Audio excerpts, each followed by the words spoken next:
రంగారెడ్డి జిల్లా మహేశ్వరం మండల అధికారులతో సమీక్షా సమావేశం జరిగింది. ఈ సమావేశంలో మాజీ మంత్రి ఎమ్మెల్యే సబితా ఇంద్రారెడ్డి పాల్గొన్నారు. కాంగ్రెస్ ప్రభుత్వం ఏర్పడిన తర్వాత గ్రామ పంచాయతీ సెక్రటరీలు తమ సొంత నిధులతో పనులు చేస్తున్నారని చెప్పారు. వారు చేసిన పనులకు అమౌంట్ రాక ఇబ్బందులు పడుతున్నారని అన్నారు. తన నుంచి అధికారులకు ఎలాంటి రాజకీయ ఒత్తిడి ఉండదని తేల్చి చెప్పారు.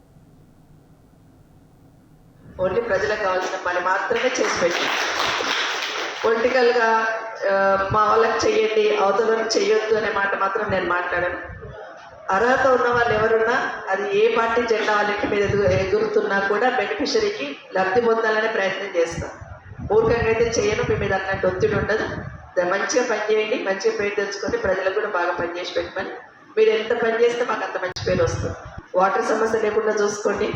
పండుగలు వచ్చినప్పుడు ఏ పండుగైనా కానీ హిందూ ముస్లిం క్రిస్టియన్ ఏ పండుగ వచ్చినప్పుడైనా కమ్యూనిటీకి సంబంధించి ఏర్పాట్లు చూసుకొని ప్రత్యేకంగా రంజాన్ చాలా పవిత్రంగా 41 రోజులు చేస్తారు వాళ్ళు. కాబట్టి అది కూడా చూసుకోండి అని మీకు అందరికీ మరొకసారి రిక్వెస్ట్ చేస్తూ, ఏదున్నా కూడా ప్రజల సమస్యలు ఏదున్నా ఎంపీడీ గారి దృష్టి తీసుకొచ్చే ప్రయత్నం చేయమని మరొకసారి మీకు అందరు కూడా తెలియజేస్తూ, ఎక్కడైతే జెన్యూన్ పర్సన్స్ ఉన్నారో ఎలిజిబుల్ పర్సన్స్ ఉన్నారో వాళ్ళు ఇచ్చినట్టు కూడా ఒత్తిడి ప్రభుత్వమే తీసుకొస్తాం, మీరేం చేయలేరు. కానీ అక్కడ ఏమైపోతారంటే సర్పంచ్ ఉంటేనేమో సర్పంచ్ తిడుతుంది జనాలతో.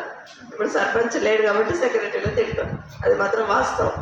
కాబట్టి ఫ్యాక్ట్ మీరు ప్రభుత్వ దృష్టికి తీసుకొచ్చే ప్రయత్నం మీరు కూడా చేయండి అని మీకు అందరికీ కూడా విజ్ఞప్తి చేస్తూ